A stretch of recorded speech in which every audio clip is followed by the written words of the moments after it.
Everyone in Emeka's family grew up hearing the same story.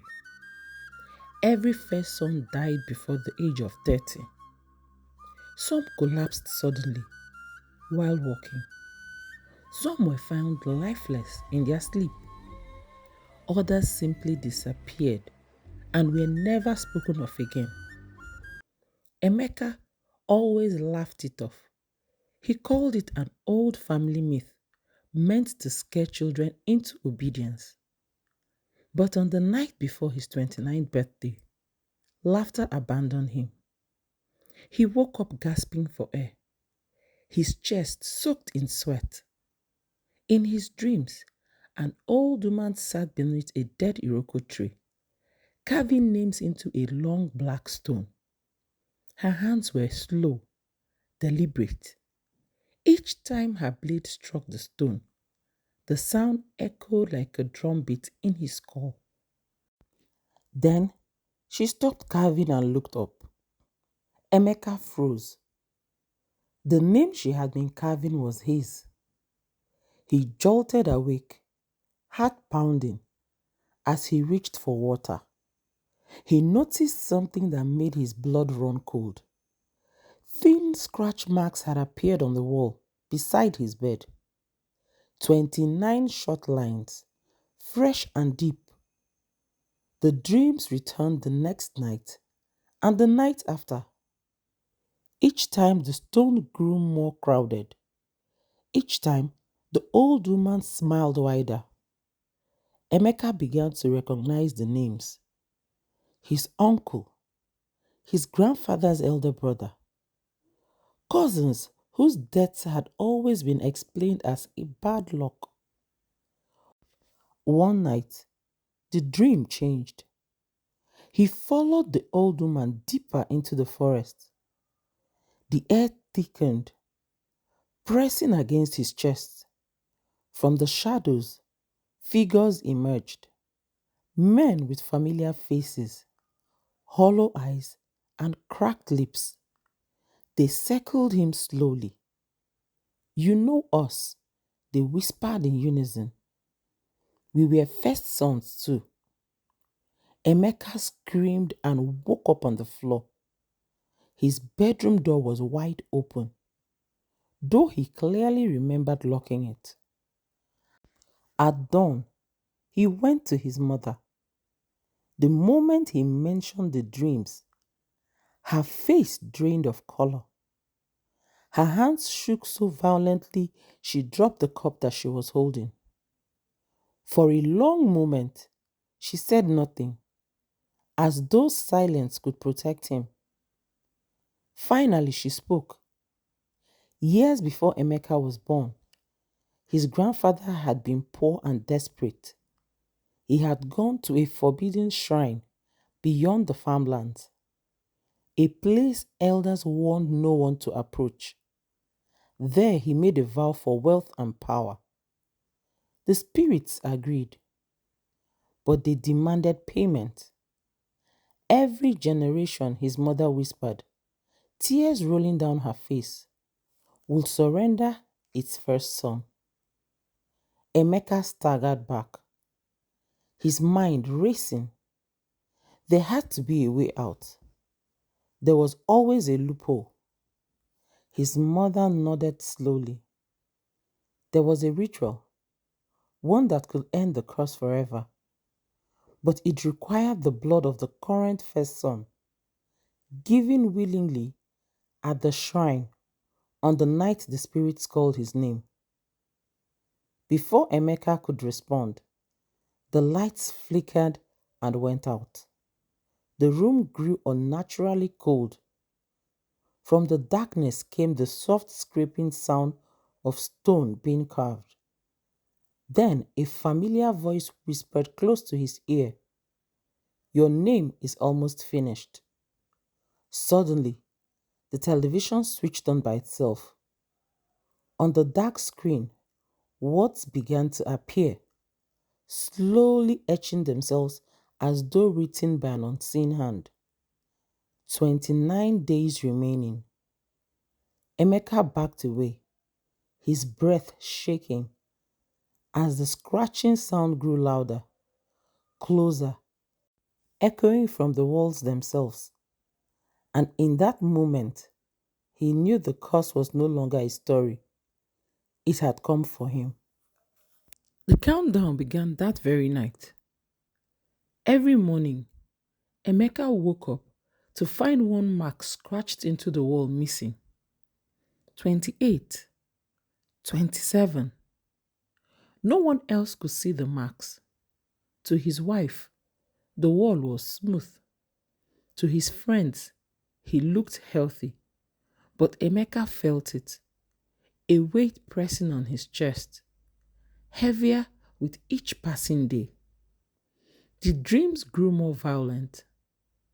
Now, the old woman no longer sat beneath the Iroko tree. She stood. Her blade moved faster, sparks flying each time he struck the stone. The forest echoed with distant drums, low and slow, like a funeral procession. One night, Emeka followed the sound and found the forbidden shrine. It was real, not a dream. The same black stone stood at its center, cracked and bleeding dark liquid. His name was nearly complete. Only the final stroke remained. He ran. By the time his family found him, he was barefoot at the village edge, whispering apologies to people long dead. On the final night, the elders came.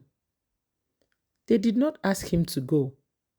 They only warned him what would happen if he didn't go. The curse does not disappear, the oldest man said quietly. It waits. At midnight, the sky darkened as though mourning him in advance. The drums stopped across the village. Dogs howled, then went silent. Without planning to, Emeka found himself walking towards the shrine. The air thickened with every step. His legs shook, but something pulled him forward. Not force, but expectation. The old woman was already waiting. Up close, her face looked carved from the same stone he held. Her eyes were deep hollows, yet she saw everything. The blade, she said, extending her hand. Emeka took it. His palm burned the moment the metal touched his skin. One cut, she whispered. One choice. His mind flooded with faces. His uncles, his ancestors, the men from his dreams. Then he saw something else. A child. A boy who looked like him. Fear slammed into his chest. And at the final moment, Emeka dropped the blade. He couldn't sacrifice himself. He turned and ran. The earth screamed. The shrine cracked open, releasing a wind so cold it stole his breath. The old woman laughed, not in anger, but in satisfaction. You have chosen well, she said, but for yourself. Lightning struck the stone, and Emeka collapsed. When he woke up, the sun was rising. The shrine was gone.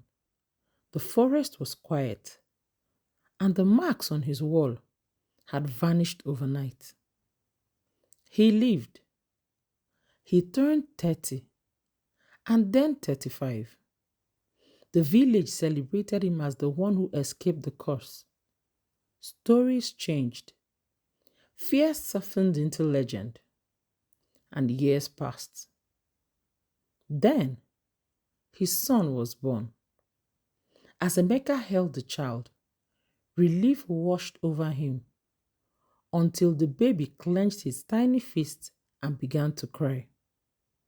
On the child's palm was a faint familiar symbol, a single unfinished line. That night, Emeka dreamt again. The woman smiled as she raised her blade. This time, she said softly, I have all the time in the world. And Emeka understood the final truth. Some curses are not broken, they are inherited. They named the boy Obina. The elders exchanged glances when they heard it, but said nothing. In the village, silence was never empty. It was a warning. Obina grew faster than any child should. By the age of 2, he spoke in full sentences. By 3, he woke up at night crying from dreams he could not describe. Some nights, Emeka would find him sitting upright in bed, eyes open, staring into corners where nothing stood. And on the child's palm, the mark never faded. It got darker. As the years passed, Emeka's wealth multiplied. Money came without effort. Businesses thrived. Land expanded. Contracts appeared before he sought them. People called him blessed. Some called him favored, while others said he was protected. But Emeka felt the weight of every gain. The dreams had returned, and this time he did not run in them. He stood outside the shrine, unable to move. He watched as the old woman guided Obina's small hands towards the black stone. You ran, she said calmly, so he must walk. Emeka woke gasping, his chest burning with a truth that he had avoided for years. He tried everything: churches, fasting, prophets, distance, the city, guards, locked doors. None of it mattered. On Obina's 7th birthday, Emeka entered his son's room and saw the scratches on the wall. One line was missing. The countdown had begun again. That night, Emeka told his wife everything.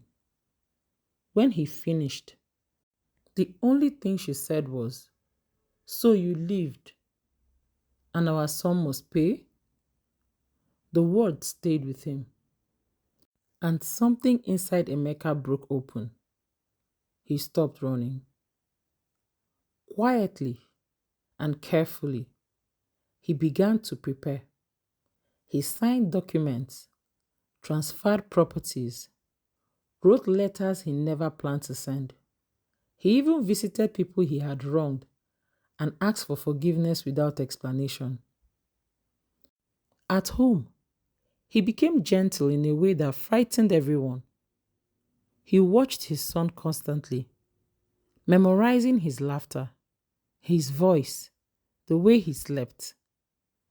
One night, Emeka pressed his lips to Obina's palm and whispered, I will finish it, so you won't have to. He returned to the village alone. The forest opened for him. The shrine stood whole again. The black stone waited. The old woman stood beside it, calm, ancient, and patient. You came ready, she said. Emeka nodded. The blade appeared in his hand. He did not hesitate this time.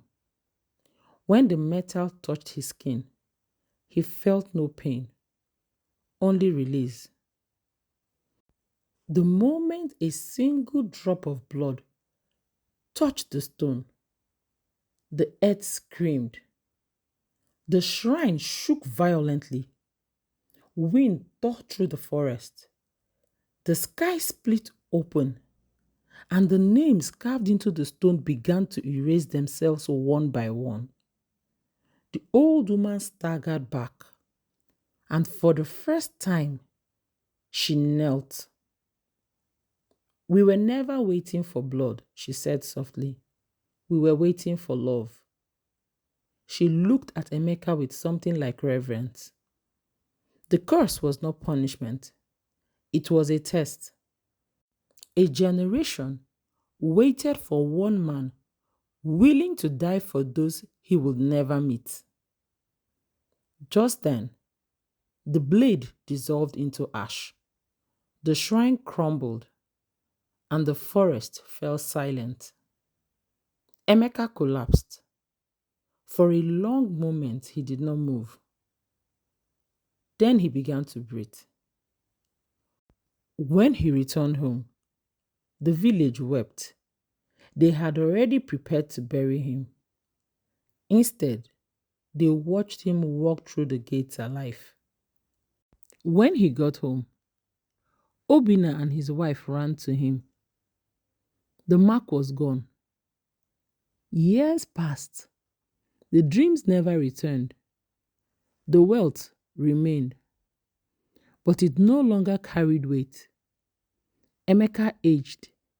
His hair grayed. His son grew strong and had his own sons. And the village finally learned the truth too late to save the past, but early enough to protect the future.